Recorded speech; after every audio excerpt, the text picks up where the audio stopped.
CCG Media presents High Tech Sunday.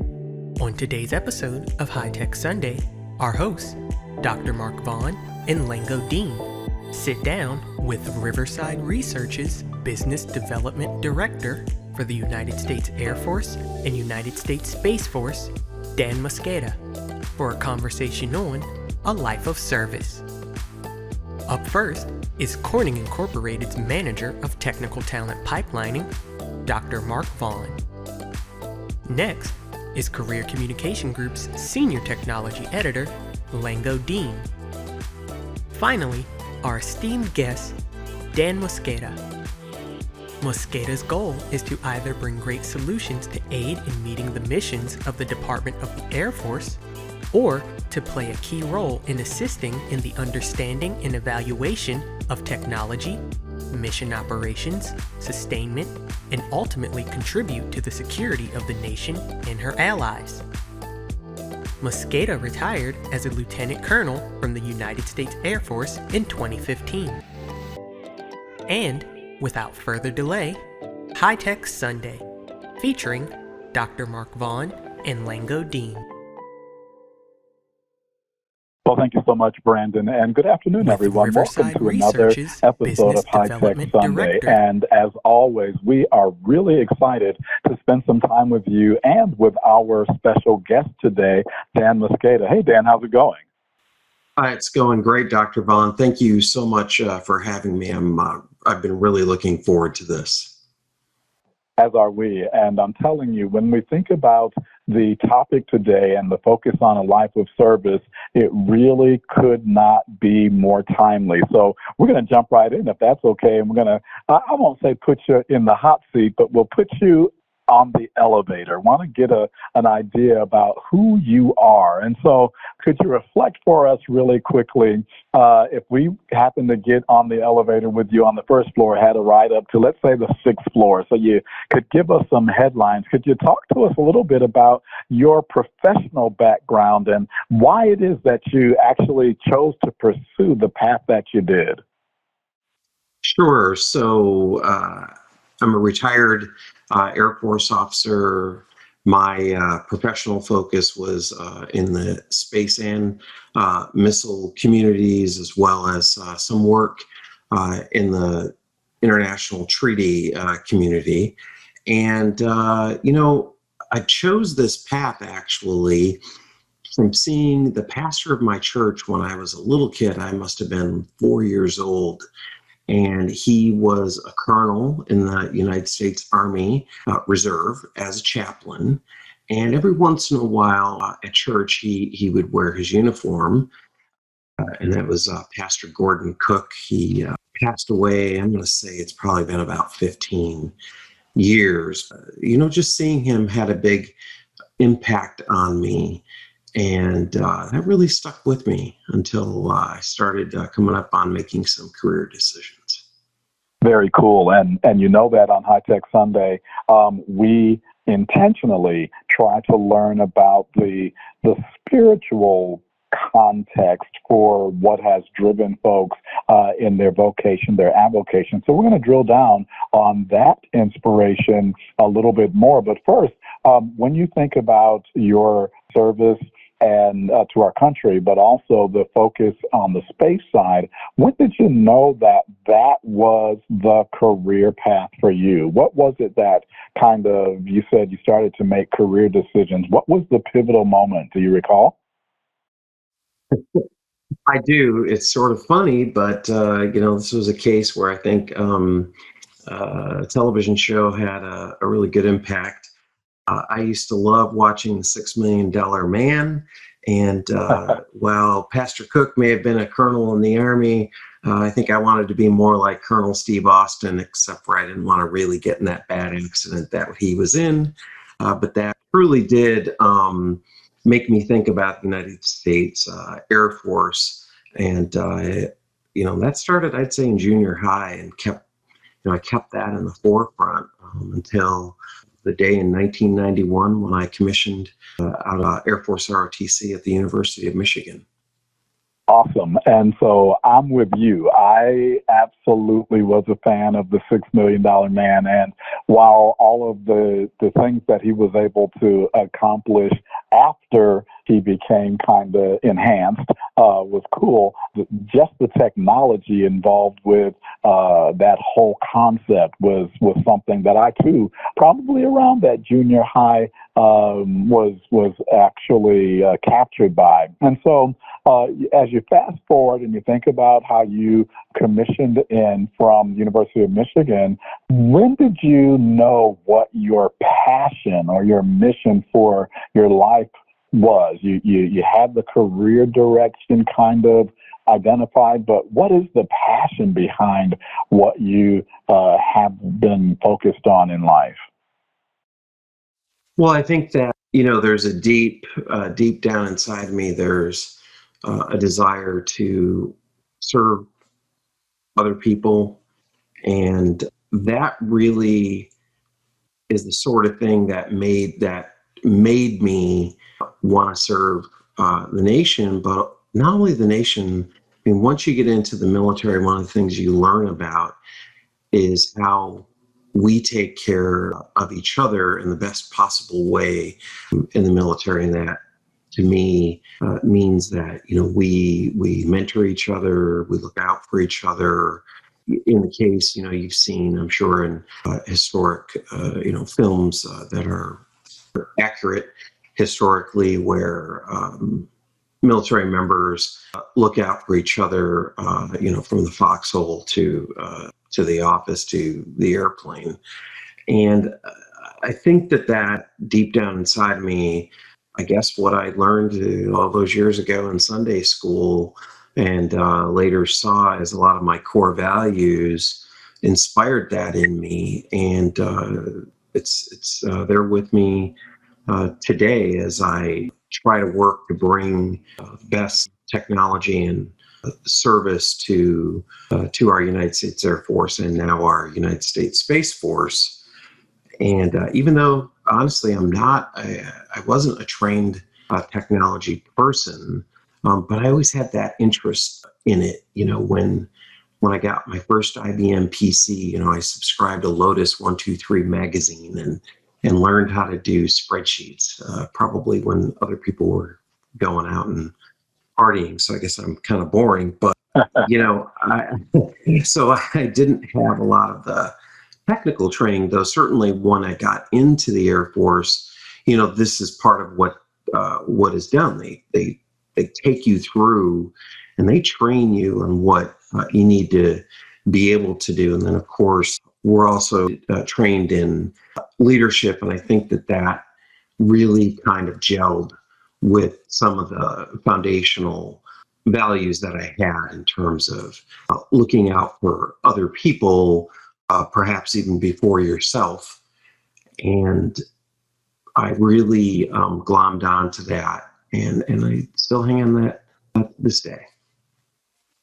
That is really, really interesting to see how that thread has been one that's kind of woven into, if you will, the tapestry of your life in a way. So I said that when you mentioned your childhood pastor, we would dig in to that just a little bit, and you already have actually. So it's clear that your faith has had a lot to do with how you approach the world, and you said it's really all about service.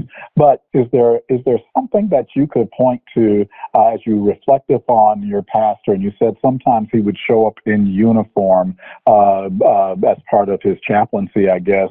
What was it that really stood out for you? Was it a particular message of his, or was it just how he carried himself? What was it that really kind of inspired you and influenced you so strongly?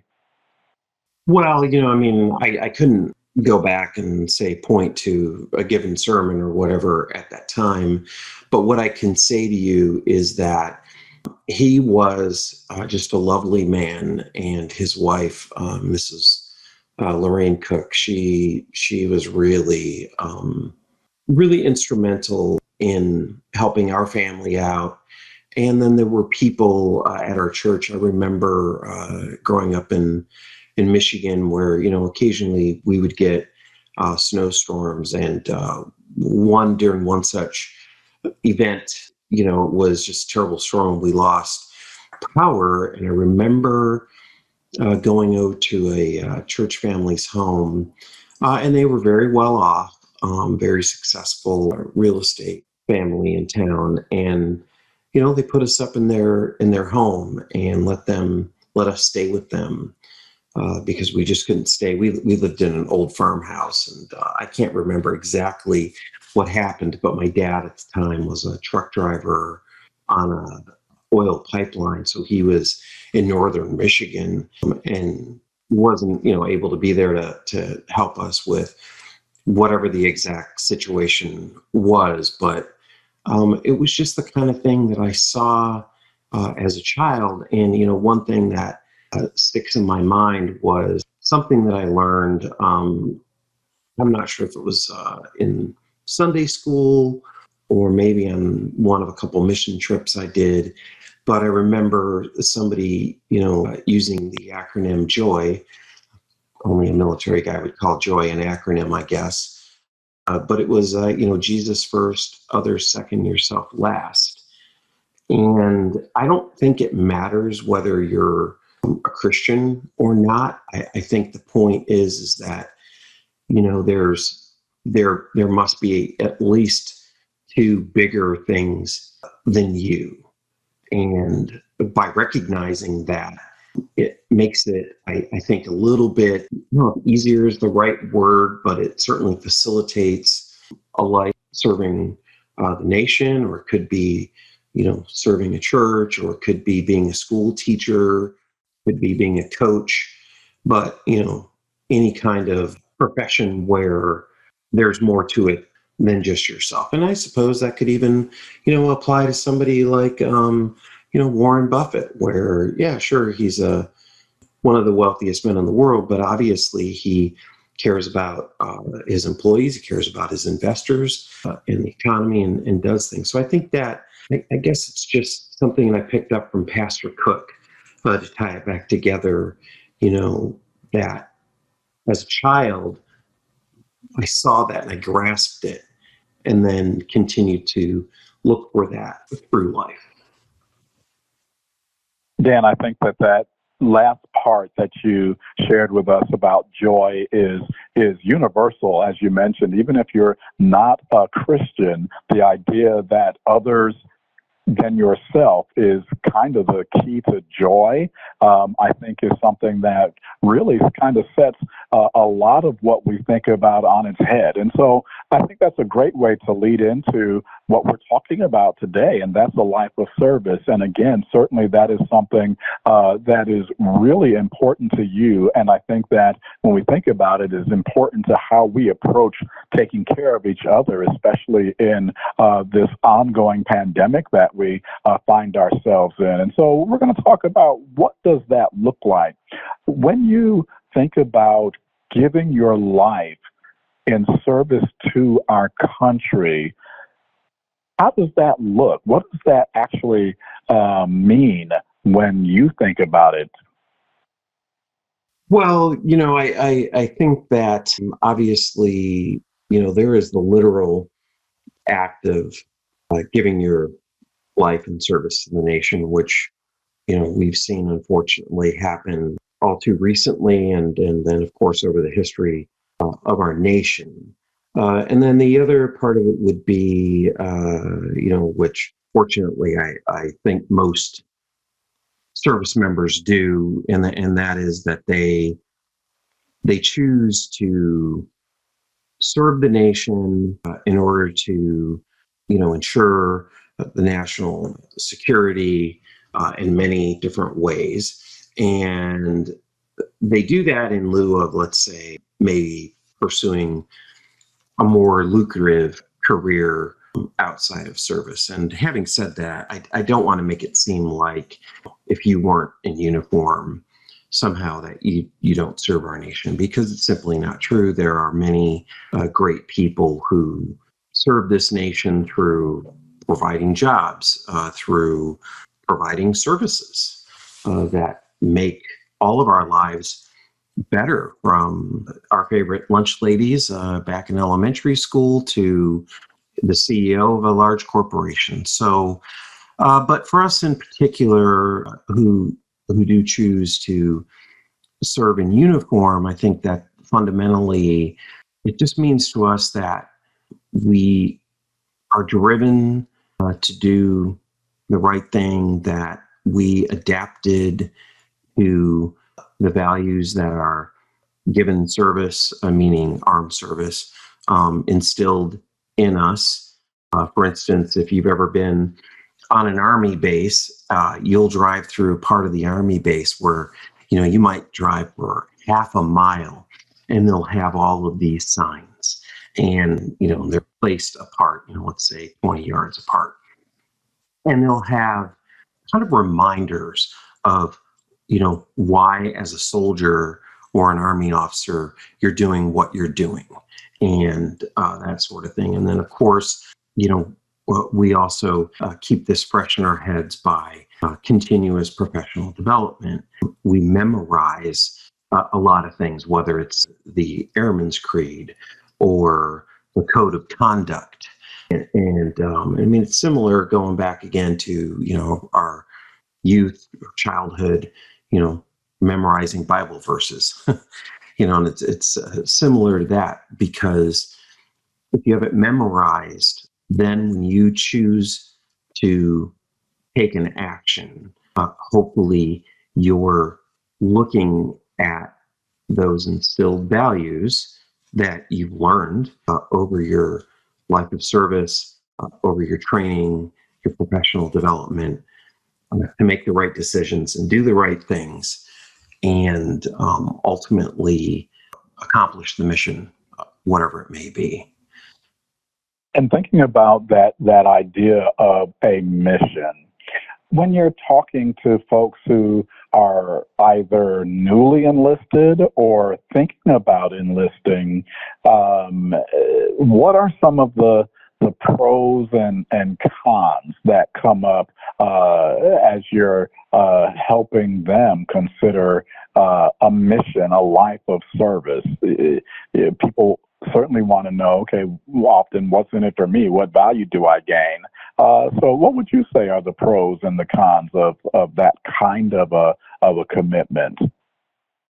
Sure. So actually, my very first assignment as a second lieutenant, fresh out of the University of Michigan, was to serve for a year as what was called a gold bar minority recruiter. So I'm Hispanic, and there were a couple other Hispanic second lieutenants.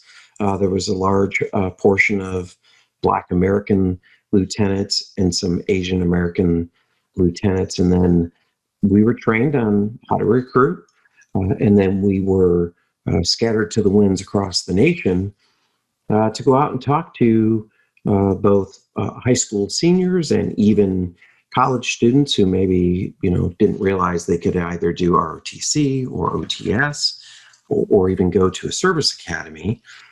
So we'd be able to provide them with that information about kind of the mechanics of what it took. But I think really what you're really asking about is, at least this is how I looked at it, is as I was talking to these young, fresh minds, first I was kind of trying to figure out a little bit about their character and whether or not serving in the military would be a good fit for them. Because I think that's very important in any profession, that not everybody is going to be cut out to be a pastor like yourself. I mean, they might be intellectually capable of it, but it just may not fit. And by the way, in many cases, it didn't mean that they shouldn't be in the military, but maybe the Air Force wasn't the right choice. So, and as far as the pros and the cons, I mean, the biggest pro that I would discuss with them would be that they would be doing something that was bigger than themselves, that they would feel some amount of satisfaction. But also, I didn't try to sugarcoat it, because as anybody who's been in the military will tell you, you go through plenty of times where it's hurry up and wait. Is this thing ever going to work? Whatever it is you happen to be doing, are we ever going to, get there? Why did that major say something so stupid?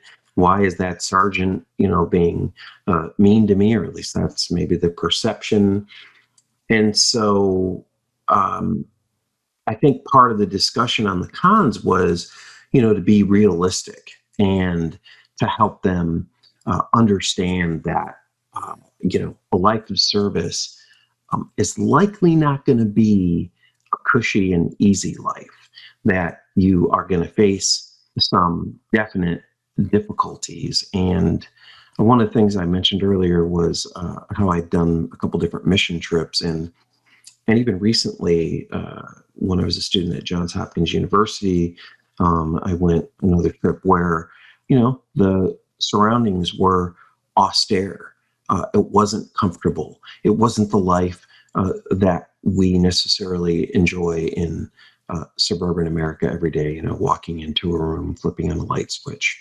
And so, I would use examples of understanding that, life is going to be difficult, it is going to be challenging, that there are going to be high standards. And so I use that then. I use it now.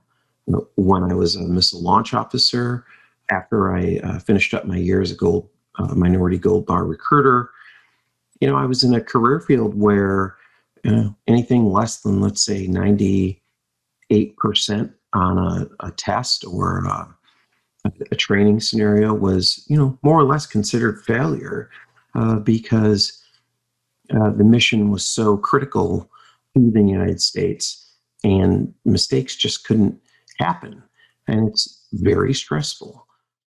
So I make sure that when I talk to young people that they understand this. And I even would say the same thing to parents so that, they go in and their expectations are well managed. And so I think that really is a balanced approach that you take to kind of presenting this opportunity to folks who are considering it. But balance is something that I think we need to actually talk about when we think about this life of service. It would be remiss of us not to do so. So in your experience, if you think about balance between your personal life and your work life, it can sometimes be this tug of war. And when you are someone who is involved with a mission that can affect millions of lives, how is it that you actually find balance? What does that look like? Well, that's a really great question, and it's really difficult because I think, especially when we're younger and inexperienced, we sometimes don't quite understand what that means. And I know that when I was at F.E. Warren Air Force Base in Cheyenne, Wyoming, I was put into a position of developing an all-new computer-based training program that would be used to help supplement the training that we received in the classroom and in simulators. And there was one night where, it was pretty late, 7 or 8 o'clock, and I'm still, working away at trying to get something done. And I'll never forget when Major Angel Rivera, walked up behind me and tapped me on the shoulder. And he's like, "Lieutenant, what are you doing?" I said, "Well, sir, I've got to get, whatever it is I was working on done." And he said, "Let me tell you something. You've got a little boy, right?" And I said, "Yes." He was probably about a year old. He said, "He's never going to know whether or not you got it done, and he doesn't care. But he is going to want to see his dad before he goes to bed." And that really rung true with me. Now, having said that, there are times where you deploy or where it is truly all hands on deck, and you do have to get things done. And so the trick in the service is to make sure that you understand that and that you do as much as possible to avoid spending too much time at work when it's really not as important, and you could be home with your family and tending to, your marriage, tending to your health, tending to your children, making sure that, you're seeing friends and that you're doing things that are more fun. So it's very tough. And I know that, when I went on a deployment, then it didn't really matter as much. It was nothing to work a 17, 18-hour day because, I mean, there was no going home. I mean, we were over in the desert. And you're going to work hard like that. That's the time to do it. But, when you're in garrison and you're at home, unless it's really an emergency or it's super important, you learn as you get more experienced, and as a leader, you learn to do what Major Rivera did, and that is look at somebody and say, "Hey, pack it up and go home. It'll be here tomorrow when you get in." I love that story, and what you've just described actually, I think, is what I think of as a work-life integration as opposed to balance. Sometimes you've got to know when, okay, work has to end and the family is my focus. And so I'm unplugging and focusing on them. Or if there is the need for the family time to actually be more of the percentage than the work time, in those times, that's the thing that I'm going to have to be willing to do. Whereas sometimes work is taking more of that time. So it's that integration. So I think that the way that you described it really is helpful. But like you said, there is definitely an importance to both. And I mentioned about the idea of your work, your mission impacting millions. And so I think that you would agree, and this is my last question for this segment. I'm going to hand it off to my co-host, Lango Deen. But I think you would agree that a major priority of the military and defense industries is to save lives. So how does that industry use STEM careers to help reach that objective?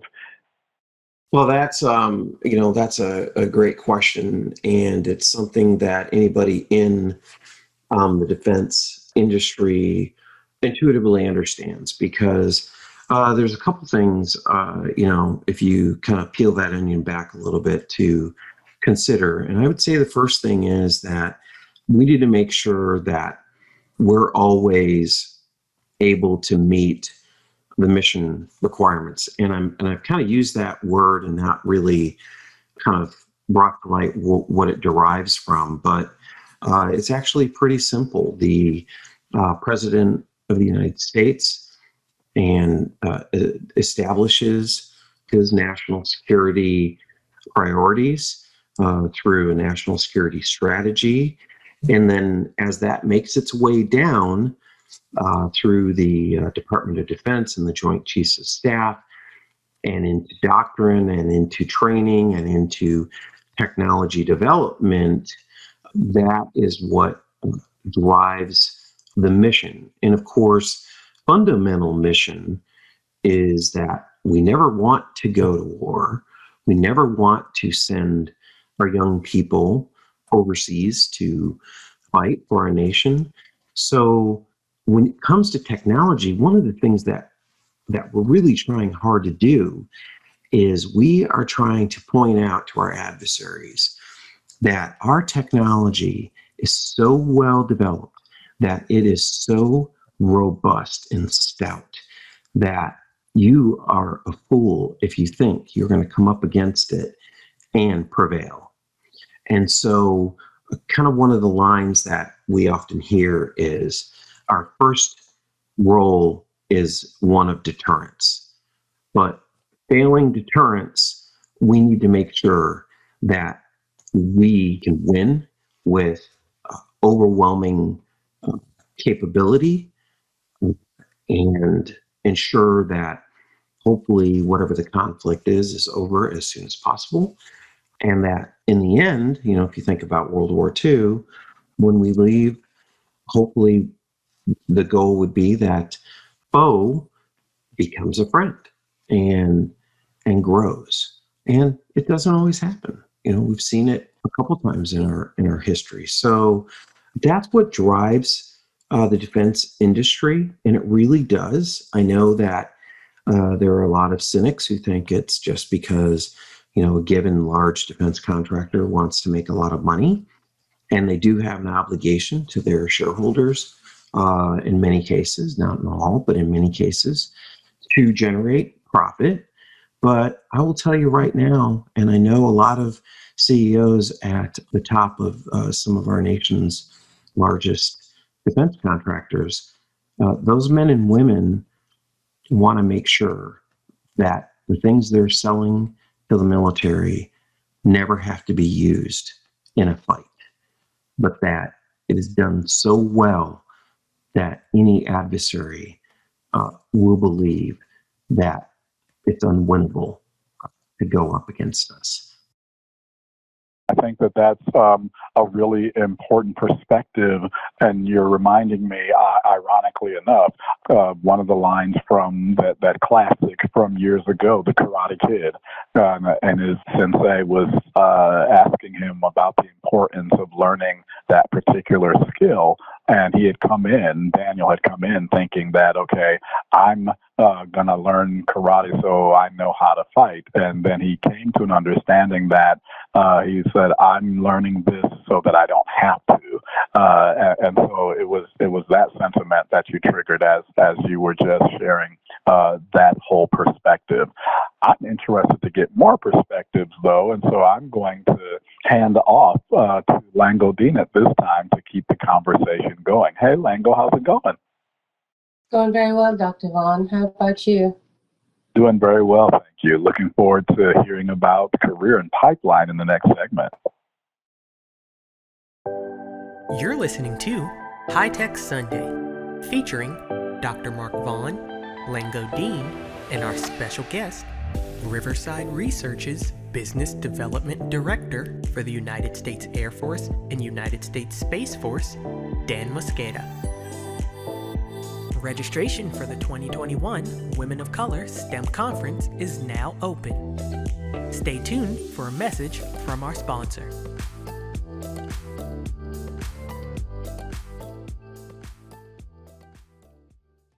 The Women of Color STEM Conference, DTX. This year, we are boldly pursuing our future as never before. As women, as leaders, as champions, we are set to rise. It's a new day. Don't miss this epic platform for women and our digital twin experience, giving you all that you expect from this powerful conference and more. We acknowledge your passion, your drive, your leadership, and your unwavering commitment to making this world a better place for women in STEM fields. The Women of Color STEM Conference, DTX, October 7th through the 9th, 2021. Register today at www.womenofcolor.net.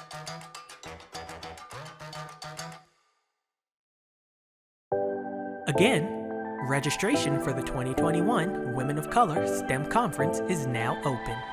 So visit www.womenofcolor.net for more information. Now, back to the show.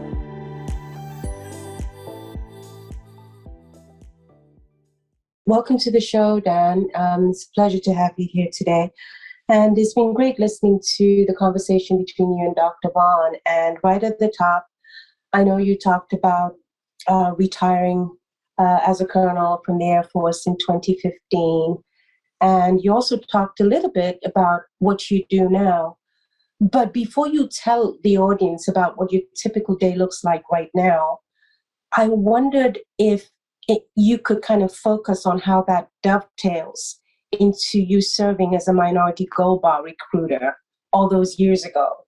So for instance, when you come across a high school student who's considering either joining the uniformed services or going into the federal government or state government, the kind of tips that you share with them for success or programs that they can join, like you did, I think, in high school or college, and internships, that kind of thing. Sure. So, and I do that all the time, and I enjoy doing it, whether it's a family member or a young person that I meet, just kind of out in the world. And generally, I'll start by kind of asking them, where does their interest lie? And, kind of once I find that out, because, by the way, they're often interested in what do I do next in life? And as far as, going to college and what should I study, et cetera, et cetera.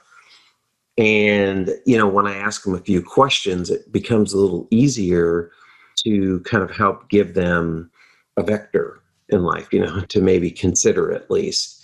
And sometimes, for instance, thinking about college, it might not be going to college at that point. And in fact, my oldest son just was not interested, and that was fine.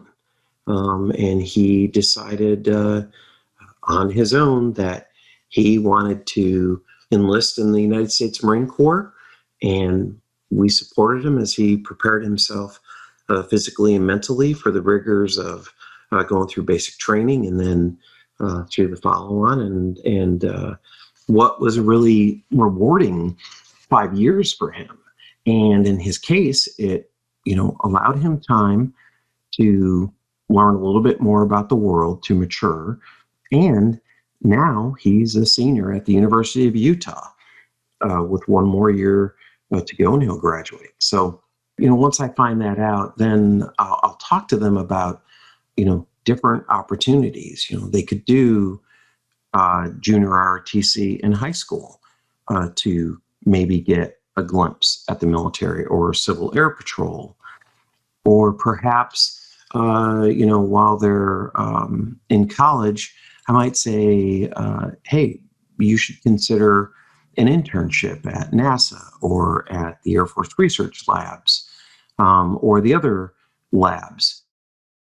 And then I might also say, for some, you should look at, other things like AmeriCorps, or even, look at, consider serving in the Peace Corps, because everybody has a slightly different path in life that they take. So, that tends to be where I go with them. And of course, when we talk about STEM, or, as past guest of yours, I think it was Mr. Wells, who talked about STEAM.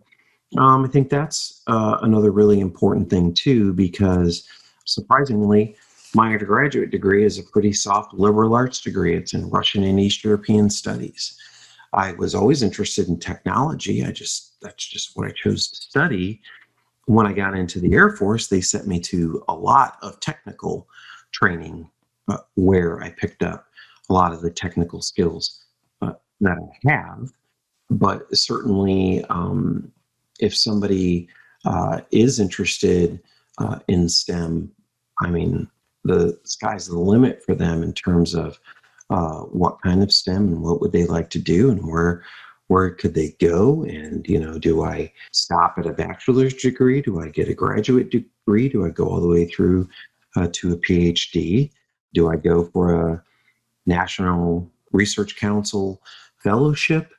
I'm thinking of Dr. Kimberly Trent, who's an NRC fellow right now at the Air Force Research Labs down in at Kirtland Air Force Base in Albuquerque, New Mexico. And Kim did her, and she's a young Black American young lady who did her undergrad at Yale, and then wisely decided that she needed her PhD from the University of Michigan. Little plug for the Wolverines again. And then, she in her own way has, chosen this life of service. But I probably said more than maybe you planned to get out of me on that. But that's something that I've worked on for folks that have worked for me or worked with me in the past, and also in some experience that I had in large intern program for the Air Force Research Labs in the past. Well, thank you for sharing that. I mean, the story about your son is just, like leaning into that, and the various pathways that you shared with us, junior ROTC internships, Peace Corps or AmeriCorps. And you also talked about the preparation that you did with your son, your wife and yourself, preparing him physically and mentally, you said, for the challenges of joining the Marine Corps. And so I think of that now, and I think of you and all the various things that you've talked about, that there's that thread of mentoring that runs right through. So what is the best way, you think, for young people to find mentors? Because a lot of young people are not as fortunate to have family who can be there and be mentors. So what would you recommend? What would you suggest to young people to help them find good mentors and help them make good decisions? Well, and that's a great question. And if I'm honest, early on in my young lieutenancy, there was a short period of time where I didn't have maybe the best mentoring that I could find. But what I had read and what I was told was you got to go out and find a mentor. And that's not easy necessarily to do, depending on one circumstance. So my parents didn't know much about college. They were very supportive, and I'll tell you, they did a lot to make it possible. But neither of them graduated from high school until my mom eventually did, much later. But they were supportive.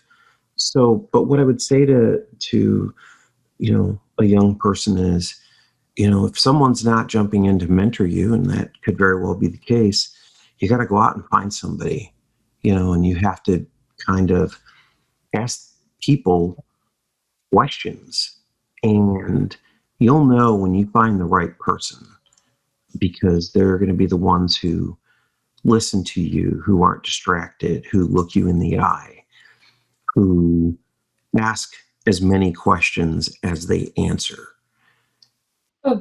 So you're saying to young people, go out there, you'll know when you find the right person, because those people or that person will make time to listen to you. They will look you in the eye, and, they will sit down and not be distracted when you're speaking to them. It sounds to me like you had a mentor when you were in high school. Of course, your parents were there. How did your mentors help you choose the path forward? I know you talked about being inspired by seeing that chaplain in uniform.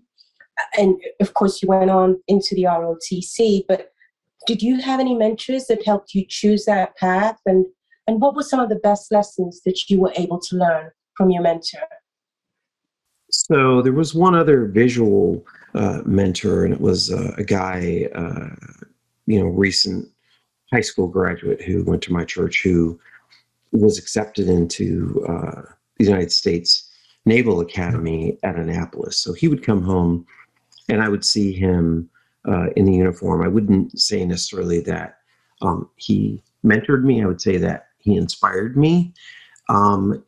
In high school, I had a couple of really great teachers who maybe didn't specifically steer me towards the Department of Defense or the Air Force.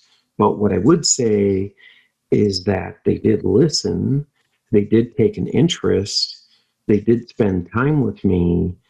And I think that what they did for me was they helped me realize that I had a voice, I had something worthwhile to say, and they encouraged that. So, it's going to be a teacher, it's going to be a neighbor. If it's not your parents, it's going to be, somebody at church. If you're not going to church, go find one and meet somebody there. You don't even have to go to be churched. Trust me, there's going to be people there who will love you and want to take care of you, no matter what your spiritual setting is. But there are people there who want to help. So the trick is getting out there and finding them. Very encouraging. There are people out there who want to help. It could be your teacher, it could be your neighbor, it could be someone in your faith-based community, your church. You never know. But there's always, just have it at the back of your mind that there's someone out there who wants to help. Thank you so much for sharing those encouraging words, Dan. It's been a real pleasure talking to you. At this point, I'm going to throw it back to Dr. Vaughn. Dr. Vaughn? Well, thanks so much, Lango. And I just echo that last headline about people being willing to help. That's such an important message in the times that we've been living in, certainly. Mr. Mosqueda, we've really been enjoying getting to know you. Before we wrap up this time, I want to ask you a lighthearted question, and then I'm going to ask you to just leave us with some words of encouragement for the listeners that have joined us today. But first, the lighthearted. Over the course of the summer, a lot of us were focused on the kind of the three Bs, Bezos, Branson, and their billions, as they kind of led the charge for, I guess, commercial space opportunity. So since you are the space man with us today, all kidding aside, how did you feel about those events, and what excites you about the prospects of what is to come? Well, let me say this, that, I read plenty of cynical remarks in the news, and it's easy to pop off a negative thought or joke at the expense of that. But the bottom line is that in each case between Jeff Bezos and his work with Blue Origin and Sir Richard Branson and his work at both Virgin Galactic and Virgin Orbit, the reality is that the funding that they have put into it, and I'll throw Elon Musk and his better half, Gwynne Shotwell, into this as well. What these people have done is they have done incredible technological development that simply wasn't going to be affordable from the United States government alone. And they have moved us quite a ways down the playing field, if you will. I mean, I have been there in person to watch a SpaceX launch and land. It's just amazing to see that. And the other day, while I was at the National Space Symposium, in fact, in Colorado Springs, before I headed out to meetings, there was a launch of a Blue Origin spacecraft, rocket and spacecraft, that went to what we call suborbital. It did cross the 100 kilometer von Karman line, which indicates that technically it was in space. And, in the sphere, in the amount of, say, 10 or so minutes, that thing launched, went up there, did some scientific experiments, and landed. That is amazing. So say what you will about billionaires paying their way to space. In reality, what they've done is they have set the bar a lot higher. And I think if we all step back, there's nobody else in the Western world, and certainly not among our adversaries, who have achieved as much as they have, that in the end, trust me, benefits the national security, not of just the United States, but for the global commons in space, and really for the world. So I'm really proud of what they've done.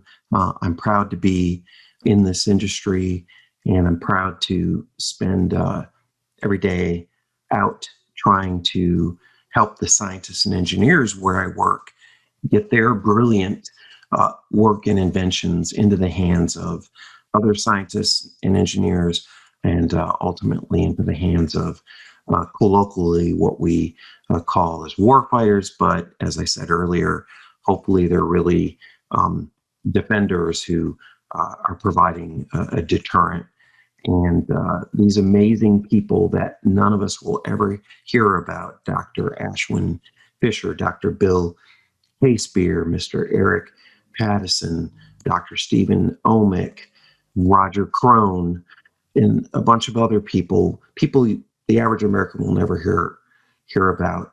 They're doing great things to make the world a safer place and a better place. And it's great to be a part of it. Wow, I say here to that, and I said that we were going to ask you to kind of close us with some words of inspiration. I would say you did that, and it is really, I'm thinking, encouraging for us as we think about the whole idea of a life of service. That at the end of the day, even if your name doesn't become one that is household in nature, you still can make a difference. And I'm telling you, that's what it's all about. So Dan Mosqueda, it has really been a pleasure having you with us here on this episode of High Tech Sunday. Thank you so much for joining us today. Well, it's been a real pleasure. And just a quick shout out to my own firm, which is Riverside Research, where we're not for profit, and we do R&D for the United States government.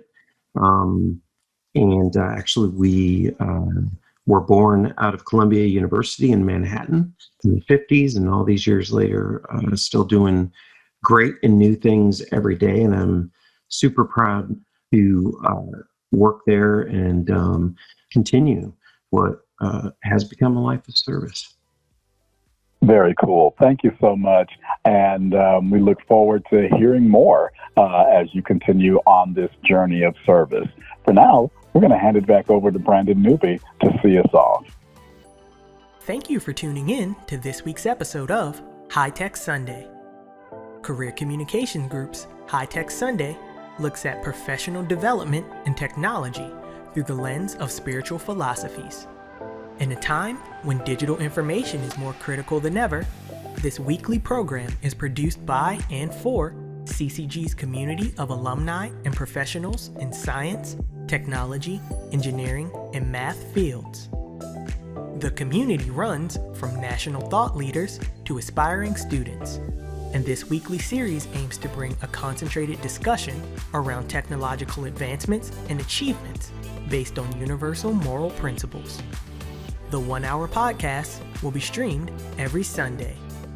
The podcast can be accessed through the BEA Facebook page, Women of Color Facebook page, and CCG YouTube page, in addition to Apple Podcasts, Google Podcasts, Podbean, and Spotify. Please join us next time.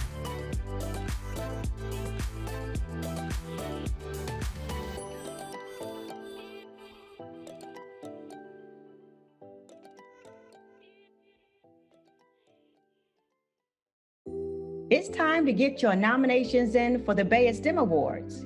The honorees will be recognized at the BEA STEM Conference held annually with a community over 10,000 strong that focuses on celebrating excellence by showcasing career opportunities and professionals in the STEM fields. The 36th annual conference will be held on February 17th through the 19th, 2022.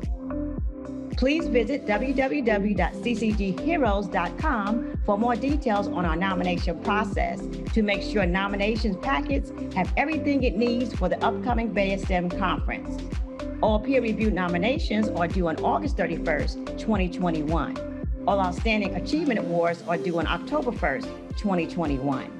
Again, please visit our website at www.ccgheroes.com for more details on our nomination process.